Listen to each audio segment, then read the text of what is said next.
It started, and boom, we are live. Thank you very much for joining us tonight. It is episode number 3 of a show that I've had a lot of fun doing, and I hope you have a lot of fun listening to. What is happening, everybody? My name is Davidson Baker. I'm a staff writer at MMATakeover.com, as well as the host of this podcast, Around the Cage, which I would be surprised that you didn't know the name of already if you got to this point, because we're here, we're ready, and we got some things to discuss. It is Tuesday, January 29th. We're in the week of UFC Fortaleza and in the afterwake of a Bellator 214 event that I'm sure raised a few eyebrows. And I've got quite the panel of 4 here to discuss it with me. Starting off from MyMMAnews.com, repping the 9-time in the last 18-year AFC champion hat. My man Mike Heck in the New England Patriots beanie. How are you doing, man? I'm doing great. It is Super Bowl week once again, and like the Patriots, I feel like with this lineup, I'm probably the underdog fighting from behind right now, so I'm just going to live that mentality throughout the show today.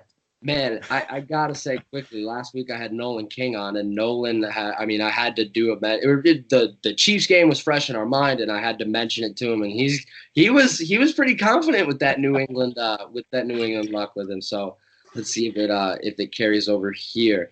From BJPenn.com, my friend Drake Riggs. Drake, my question for you: when was it louder inside the forum? When Corrales knocked Pico out, or when Fiedel walked up? Yeah, I gotta go with that Corrales knockout. That was absolutely insane. Literally, the place exploded. Like, everyone's out of their seat. The Fiedel walkout was very loud. It was loud every time he was shown on the screen, but yeah, nothing topped that Corrales knockout because we didn't see that coming, but there it was. It's why we love and enjoy this sport. Exactly. And, joining us gotta have a little bit of international flavor, and my good friend of this podcast, friend of the Loudmouth Network, and a friend of the Bottom Line podcast, MMA DNA's Marcel Dorff. Marcel, my man, how are you? Good, man. How are you doing? Great to be here. Love your show as always, man. Love your podcast. So, yeah. I appreciate that as always, brother. And joining us at future Vanderbilt Commodore from the Body Lock MMA, Michael Fiedel. Michael, how are you? Very good. Thanks so much. So happy to be here and ready to talk about MMA with some of the most knowledgeable guys in the business. And man, ready to dive into it without further ado. So just in case those that are listening, don't watch the show around the horn or, skip through the beginnings of this every single time. But I got to go over these rules just so you know. I know. I understand, but it is what it is. However, here's how this show works. Panelists are awarded points not by whether I agree with them, but how well they back up their original arguments. 4 questions are asked in round 1 with all 4 panelists presenting and accounting for a response.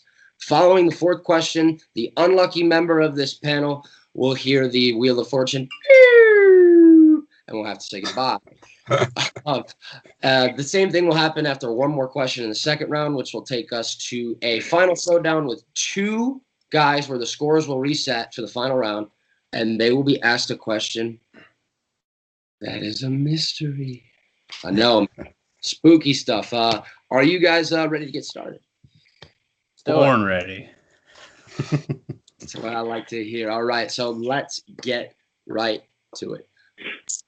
In the post-fight press conference at the forum, which Drake, were you in attendance for? Just so I know. Yes, I was there for everything.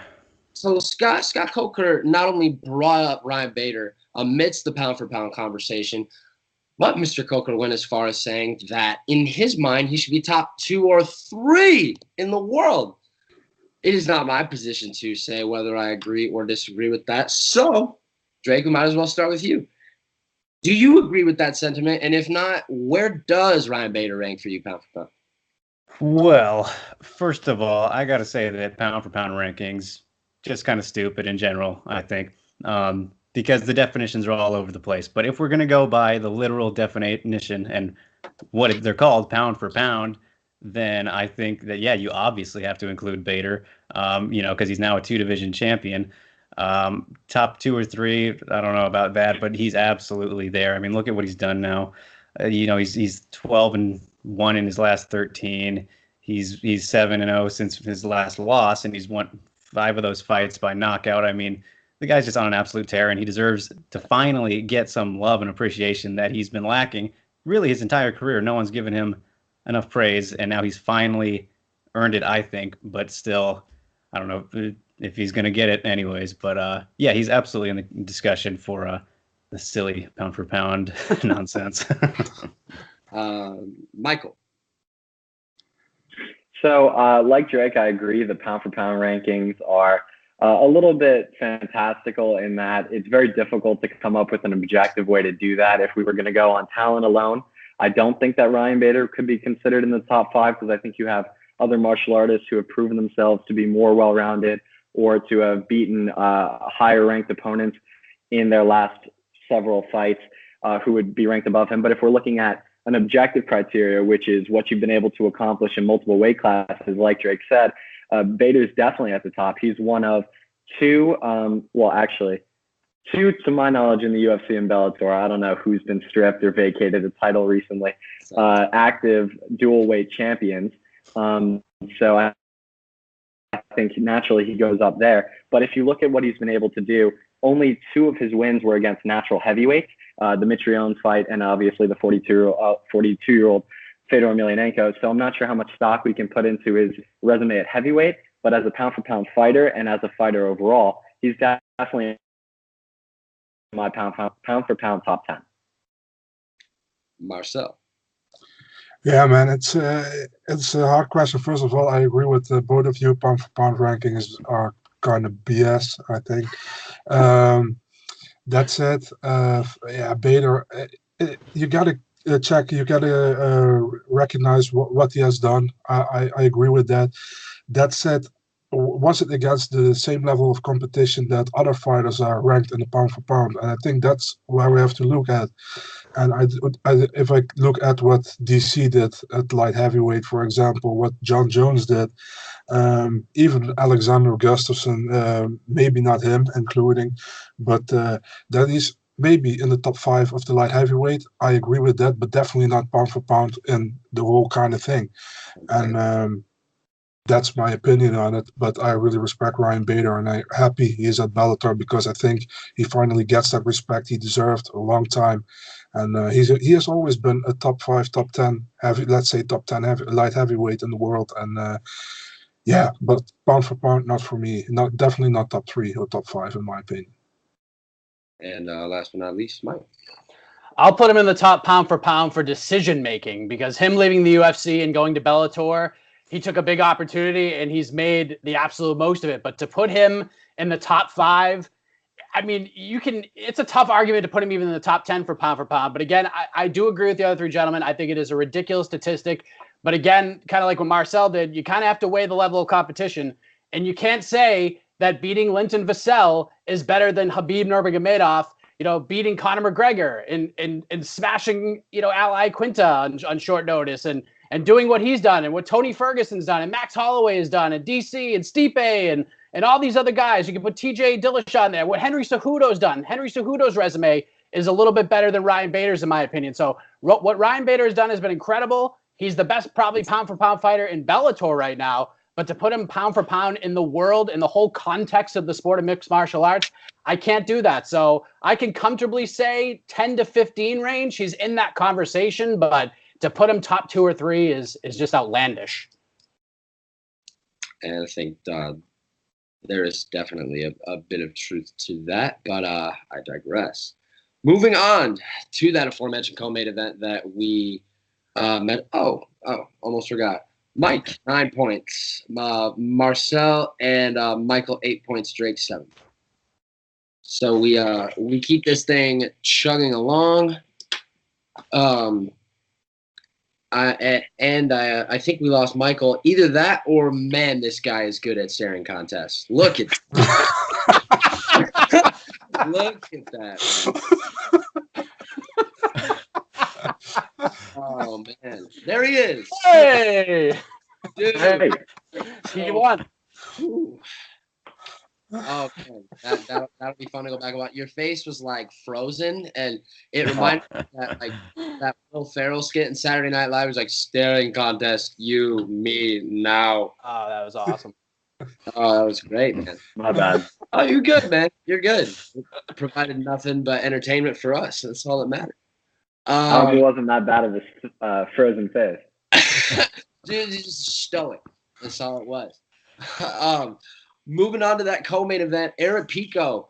All the talent in the world in one body, man, but a little too over-aggressive in his young mindset. He's on the wrong end of that knockout loss in what was certainly a shocking turn of events at the hands of Henry Corrales on Saturday night. Mike, we went last with you last round. We'll start with you this round. Going forward, it's going to be a little bit tricky to find fights for a guy like Aaron Pico. If you're Bellator, how do you matchmake Aaron Pico going forward? What I love about this question is it gets to call out the casual MMA fan, because it's really funny, because when it comes to Michael Venom Page, it was, you're not pushing him enough. You're not giving him the right competition. When it comes to Aaron Pico after what happened on Saturday night, it's, oh, you pushed him too fast. You pushed him too fast. Like, make up your mind, for God's sakes. Which way is it? Do you want to give these guys some competition and push them up the ladder a little bit quicker, or do you want to slowly progress them like they did with Michael Venom Page? Either way you can make an argument for it. But as far as booking Aaron Pico from this day forward, Aaron Pico is an exciting guy. He's 22 years old. He's full of piss and vigor at that young age, and he's not even come close to how good he's going to be. So really, it doesn't matter who he fights against. He's a draw. People are going to watch him anyways. But build him back up slowly. Find guys like you did. You found guys with veteran-like records, with winning records. Let Pico just roll through those guys. Let him keep winning. Let him keep growing, and that's what you do with him. It doesn't matter who he fights. You don't need to. It doesn't matter at this point. Just let him go in there and do his thing, and let him progress the way he wants to. Marcel. Yeah, everybody was literally sold that Pico was going to win. Like most people, I think, against Corrales, and I think there are exceptions. But I was super impressed by him, what he did to Leandro Higo in this fight before the Corrales fight. So saying that matchup was too little too early for him, I definitely don't think so. He actually he knocked him down, Corrales, but he got a little bit wild, I think, and he got caught. Things happen, and I'd like to see him fight a veteran, and a veteran who is who got a win last time. I think Sam Cecilia would be a good fight for him. I think I would love to see that. Sam Cecilia got a split decision win against Derek Campos, and I think that's a good fight. For Cecilia, it's a good fight to get more exposure in Bellator, and I think for Pico, it's a good fight to get a win in this pocket against a veteran. So I would love to see that. But I agree with Mike here that it's bullshit that people are hating on this matchmaking, because I think it was a good matchmaking. Drake. Yeah, I agree with both Marcel and Mike. It does not matter who he gets next. You can give him Manuel Sanchez. You can give him Patricio again. Just give him give him next. This guy, Pico, he's only going to get so much better from this loss. This is a huge learning experience for him, because I don't know if he's even shot for a takedown in his whole career yet. But now I think he's learned that let's mix in that wrestling, that thing that kind of got me to this dance in the first place. And he's already a great striker as is. So I don't think it even matters. But if you're going to give him somebody, do not give him, like he said in the press conference, do not give him somebody with the same amount of fights as him, because he is going to hurt them. It would not be pretty if you give him another guy who's 4-1, 5-2, whatever, around that range. So it does not matter who you give him next, but I think that he should definitely keep going on the same trajectory, because the sky's the limit for this guy, regardless of the 2 losses that he has already. Mike? Yeah, I'm going to have to agree with everyone, which is terrible television. We have no arguments going on. But yeah, I think it's going to be tough to say that he's being brought along too fast when he's been kind of progressing naturally, and it's going to be tough to say that they've been sandbagging him when he's been fighting talented, world class and veteran opponents. One name that stood out to me was Andy Main. Eric Cole of My MMA News tweeted that he had spoken to Main following the fight, And Maine, who was Corrales' previous opponent to Pico and had lost to Corrales by third-round knockout, said that he was interested in fighting Pico and said that Corrales was one of the hardest hitters he had fought to date. So I think that two guys coming off of a loss to Corrales, Maine was a champion in Pancrase, that could be a fight to make. And this is new because it just happened several hours ago, but what about Artem Lobov? Oh, God. Pico Lobov? I don't know. I'm just saying. Oh, man. You swiped a couple of extra points with that one. Unbelievable. Yeah, no kidding. You know what I'd like to see? Let Pico bump to 155. Let's see the Freeman rematch. Let's get that one out of the way because I think that one's lingering on his head too. You don't have to give me points for that one. That just got to my head. Yeah. I mean, why not? You know, his first fight in Madison Square Garden. You got to imagine some type of nice, but not in his natural weight class. You got to think if they were even setting him up for success there. But once again, I digress, and we move along to the Ultimate Fighting Championship. The high stakes bantamweight division showdown is finally upon us this week down in Fortaleza. Any of you guys ever been to Fortaleza before? I'm gonna guess no, but I gotta just ask. No. Not enough sights to see. Yeah, I'm in your guys' boat as well. Anyway, Rafael Sunsao, Marlon Moraes, and a lot of others are gonna be there on Saturday night, fighting in the second installment of ESPN Plus's era with the UFC. So obviously there's a lot at stake in this fight, but some have to imagine just how much is at stake in this fight given what Henry Cejudo did. So Michael, I will start with you. If one of these guys is going to make sure they take that title shot, grab it from Cejudo and run with it, whether it is a Sunsao or Moraes, what do they got to do? Well, I'm not sure that there's anything that they can do that's humanly possible. Even if one of the fighters, say Moraes or Sunsao, is able to get a great fight, a decisive finish, and do it early, and it could rival Cejudo's finish of Dillashaw in terms of the speed in which it was done or the decisiveness of the finish, I don't think that the UFC would feel comfortable or that fans would accept a Dillashaw defense at bantamweight coming off of a loss to the flyweight champion. I think he lost credibility by losing that fight. And until he gets that credibility back, it's going to be difficult for the UFC to schedule any bantamweight fight for the title that isn't with Cejudo. That said, if Cejudo stays at flyweight and the UFC goes on to book TJ versus the winner of Moraes and the Sunsao, I think the way for one of those two to get the fight with Dillashaw is a quick, decisive finish, but one that doesn't leave the impression of a fluke, something that is able to put to rest any fears fans might have of their split decision that a Sunsao took earlier in Moraes' career. Yeah, unfortunately, I don't know if there is anything that either of these guys can do, just because, I mean, when you look at, it's all about name value and star power and drawing and all that things, the storylines, that's what the UFC wants these days. And now they have that in the bantamweight champion losing to the flyweight champion. That's good enough. But now there's the whole controversy about quick stoppage and whatnot. And then with the whole flyweight division, there's just so many things that make it seem like this must happen now, even though logically we should have the winner of this fight fighting for the bantamweight title. I mean, you can sell, the trilogy with Sunsao and Dillashaw too, but that is far less recent than this ridiculous quick super fight that was on the first ESPN show as well. So I don't know if there's even the most likely case I could see would be if one of the Sunsao or Moraes wins, it just dominates until like the third round and then finishes it with a finish. I don't think a dominant decision would do it. But if anything, it would have to be something that's just a complete mauling that leads to a finish. Otherwise, I think these guys are just shit out of luck, unfortunately. Mike. I actually disagree with both of you guys. I think this fight means a lot, if we're being honest here, because let's just think about Dana White for 1 second. It all comes down to him. And this man is overwhelmed with the New England Patriots trying to win another Super Bowl right now. So his mind... And I'm not just saying that as a Patriots fan because I'm rocking the stocking cap here. I'm saying that because that's how Dana White thinks right now. His number one priority right now is to make sure the Patriots win the Super Bowl, and then his decision will be based off of that, regardless of what happens with this fight. Now, I also think that although Henry Cejudo ruined TJ Dillashaw's plans and ruined the UFC's plans, I also think that they may have a new superstar in their hands.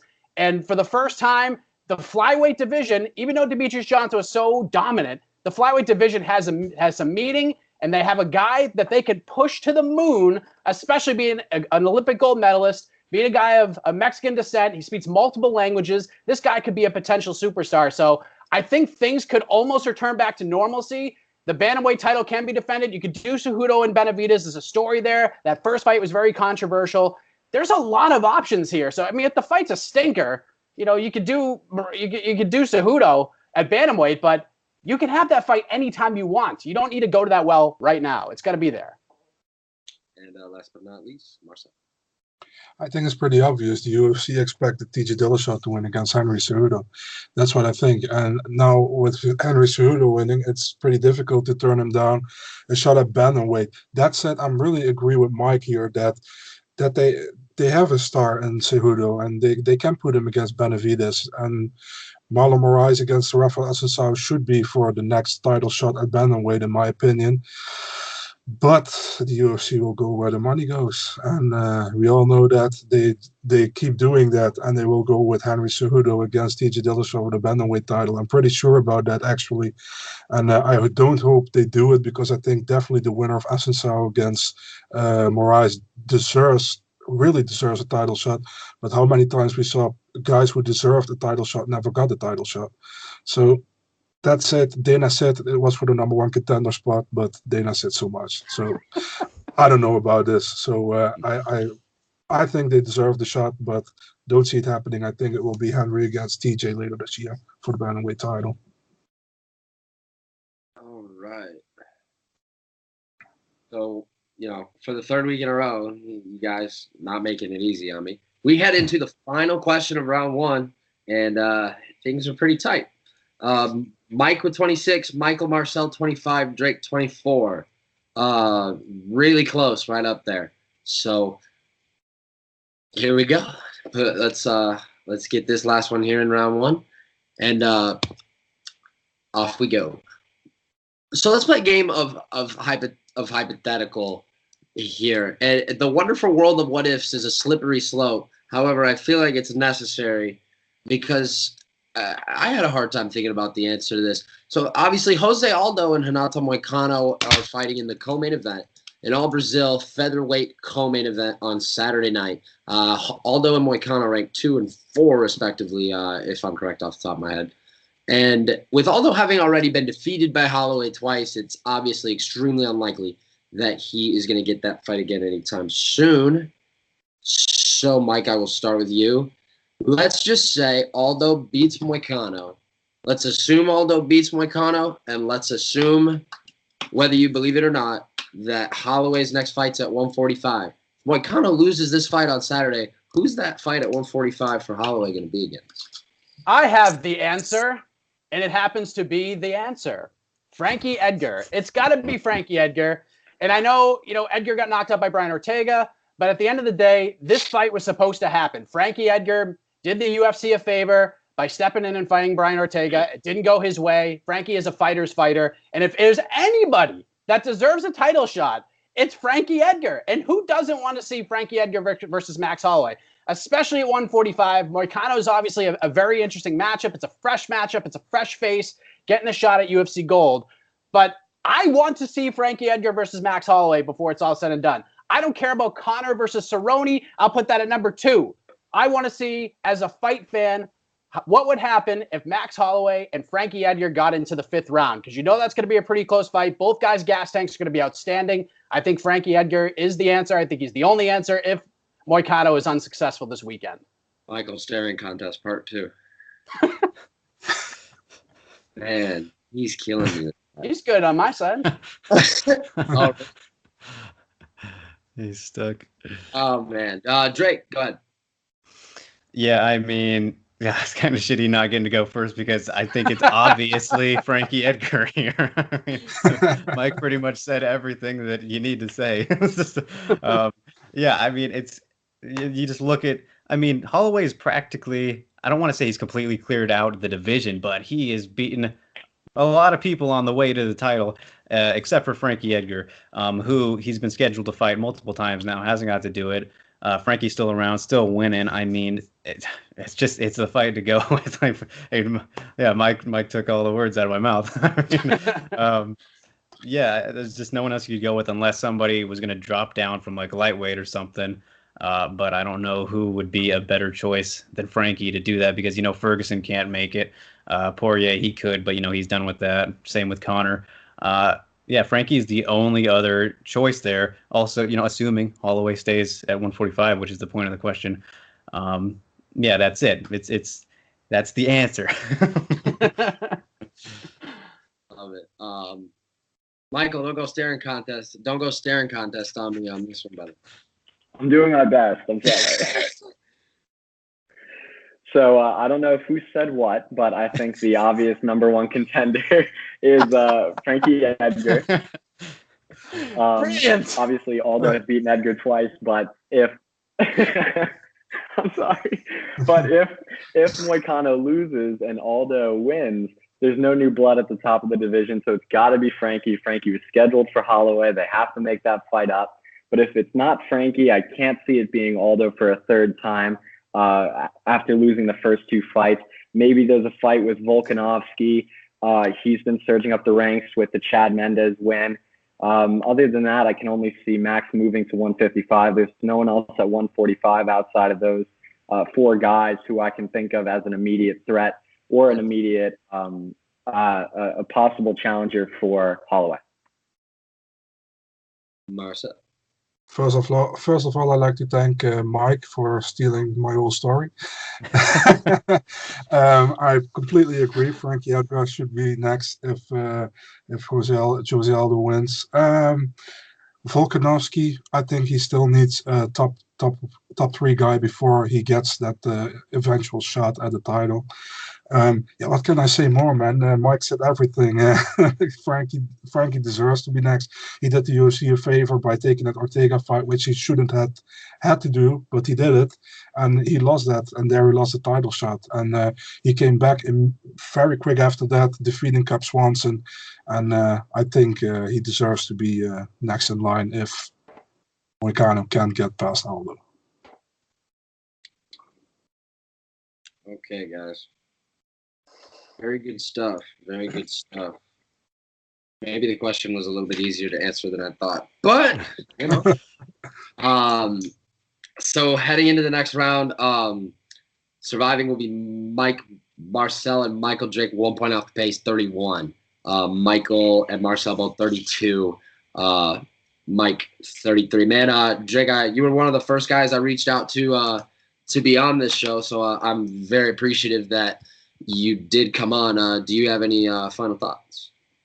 Nah, I'm salty. I got overconfident, man. Nah, nothing from me. Thank you, though. Thank you so much for having me, man. And I appreciate being one of the first people you reached out to. That means a lot. Thank you. Yeah, man. Absolutely. Where things get awkward, though, is for some reason I can't hang up on people. I think so. So you got to do it. Yeah, okay. No problem. It sucks. I don't know why that's not a thing, but hey, man, you have a good one. All right, I'm sure we'll talk soon. Yeah, you too, guys. Thanks. Take Fun care. stuff. Later, man.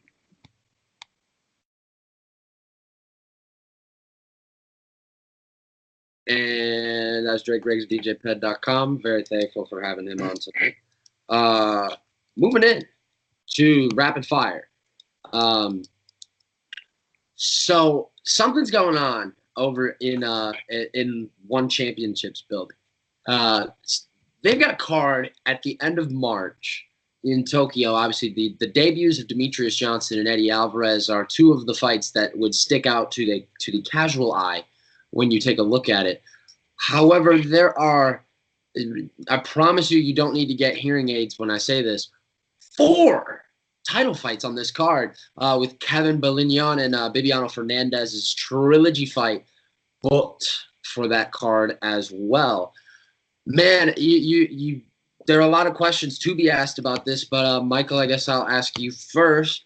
Is One Championship doing the smart thing by absolutely loading this card? I mean, the event is named A New Era for a reason.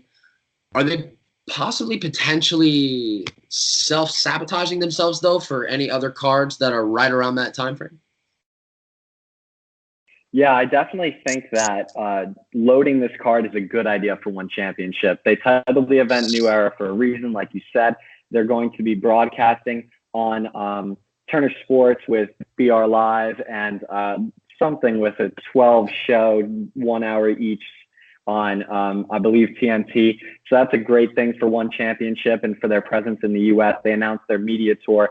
I think that this is the event, if there was any event, to stack. People are going to be watching this because of Demetrius Johnson, because of Eddie Alvarez. So why not introduce them to all of your top fighters, all of your promotions, golden boys, so to speak? I think that obviously by stacking this event, they're going to be shortchanging future events down the line. But I think that's something that you can take, because the people who watch One Championship are going to tune in regardless of how the card is. This is their chance to bring in the mainstream and the casual viewer and show them what One Championship's all about. Marcel. Wow, 1000%, man. I mean, a new era. You're going to the US market. It's on a Sunday. I'm so happy it's on a Sunday. I mean, it's great, man. I mean, people are going to watch because of Eddie Alvarez, because of Demetrius Johnson, because it's a tournament. They want to see how they do the first fight out of the UFC. And to stack it with your champions, Angela Lee is on there. Who's the double champ? I forgot his name. My God. Lion Song's on that card? Yeah, Lion Song is on that card, man. I mean, now you have Bibiano Fernandez against Kevin Bellinger, third fight between those two guys. It's a stack card. You got Andy Sauer against a Thai guy. He defeated 10 years ago. I forgot his name as well. Yatsen Klai, I think. I mean, it's a stack card. It's great. I mean, for the One Championship debut, is it the debut in the US on the television station? Is that the debut? I don't know exactly. I'm not from the US, so I'm not entirely sure if that's the Turner Broadcasting debut or not. Okay.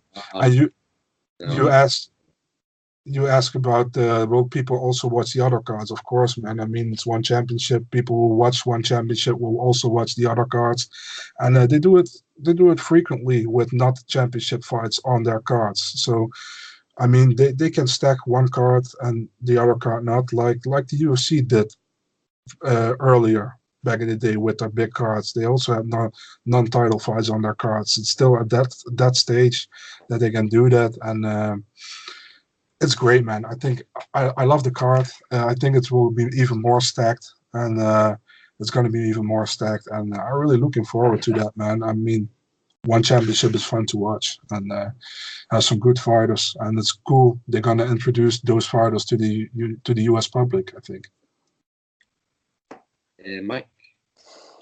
I mean, why the hell not? I mean, the title of the event says it all. And, second of all, One doesn't need the U.S. audience. They don't have to have the U.S. audience. But getting the U.S. audience, that's the cherry on top of the proverbial sundae, so to speak. So you might as well load it up at the end of the day. Now, to Michael's point, it's like New Japan Pro Wrestling in a way, because New Japan, a couple times a year, sometimes they put them on Access TV to show a little bit later down the road. They put these mega super cards together with all these ridiculous matches, and the Chris Jerichos of the world show up, and they surprise everybody.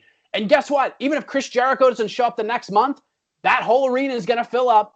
Doesn't matter who's on the card. They're all going to clap very respectively, and that's just the way that One is. They're not a U.S. brand, but bringing in some of the names that you have, like the Sages, like the Demetrius Johnsons, like the Eddie Alvarez's, you might as well showcase them to the U.S. audience to at least give them a taste of the product. They get to see what else is going on. It's a problem Bellator used to have in the day. They'd stack the cards at the top. They put these legends on there, but they wouldn't showcase any of their other talent. So here's an opportunity for One to showcase that young talent on top of these, big-time superstar names, big-time great fighters, some of the best pound-for-pound fighters on the planet Earth.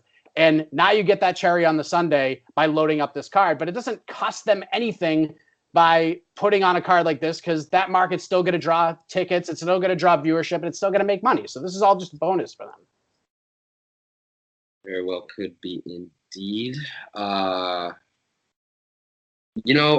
really should. Going forward, I think I should start investing in, or not investing, but investing my time into getting some people that are dumb for this show, because getting people that are smart makes it pretty difficult. However, that being said, we're going to be moving on to a final showdown of Mike's. Mike 41, Michael 40, my friend Marcel. The one off the pace trend continues, 39. My man. Always appreciate what you do, and I think the MMA world on social media has got to give you a standing ovation for all the work you do on social media, man. Thanks a lot for coming on tonight, bro. Hey, thank you, man. Thanks for having me. And I want to say I'm happy my check cleared to you, so you didn't put me out the first. Oh, just got the deposit. All right. If I was, maybe I was just kidding, man. Hey, thanks, guys. Always good to be here, and hey, looking forward to see you guys around. Thanks for having me. Yeah, man. We will definitely talk soon, brother. You have a good one. An honor, man. Nice to meet you. Yeah, same. Nice to meet you. Likewise, guys. All to you. I have to put myself out, right? It's the most annoying feature on this app, man. I'm gonna try to figure out how to fix it.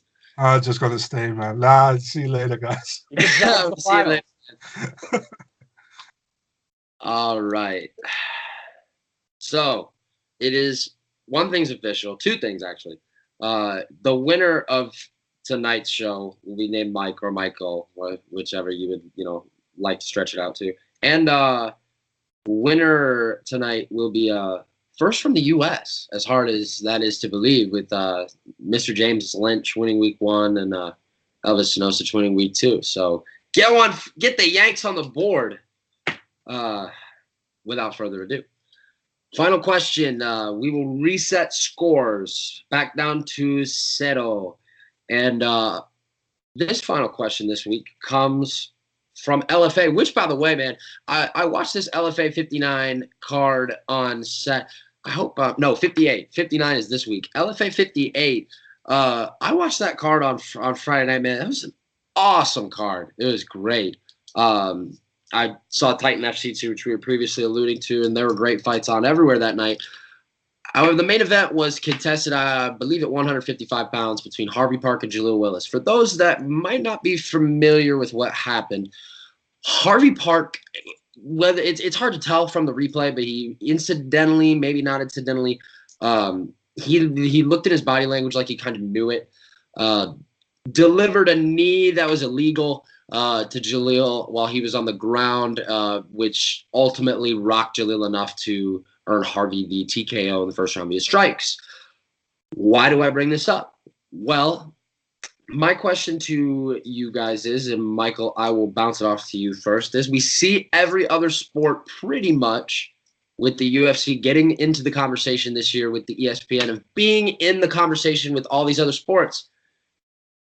Replay needs to come to the conversation at some point.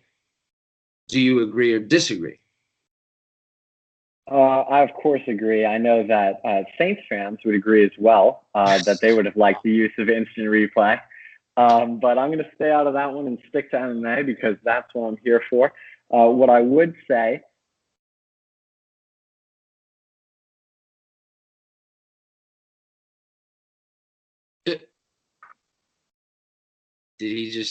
Oh, man, that was a bad time for that to happen. What happened? Staring contest part 3, I guess. I see him. He's moving. He's covering his face. Really? He's frozen my screen. This is bizarre, man. This is good TV, though. It's crazy. I mean, I don't know if it's just emotion coming over him or I don't know. Maybe he's thinking about the Saints game. I have no idea. Oh, okay. Well, he was frozen for a second on mine, and now I got him back. I'm back. What's the method to the madness? I have no idea what's going on. Apparently, my computer decided that it's not okay. But you know what could fix that? Instant replay. We need to bring it to MMA. We need to have instant replay. But the problem is, in other sports, if there's instant replay, you can go back and, well, replay what just happened. In MMA, that's not always the case. If a fighter gets knocked out with a strike that's deemed illegal, and then that's brought back and they say, well, it was not illegal, or it was incidental or accidental, what happens there? The fighter's still knocked out. The fighter's at a disadvantage. It's very difficult to know what to do. So that's why I think that the current system of replay, where you can replay to determine in cage what happens in terms of finishing the bout, but not go in fight, is something that can work even though it's not perfect. Mike, your face, man, whenever he like had that freeze for a second. I was like, no, I want to hear what he has to say. That was funny stuff. Me too. I don't know why. It just keeps. Maybe a call to the local Wi-Fi place at some point might be in the cards. You never know. Good call. Yeah. Mike, your rebuttal to that.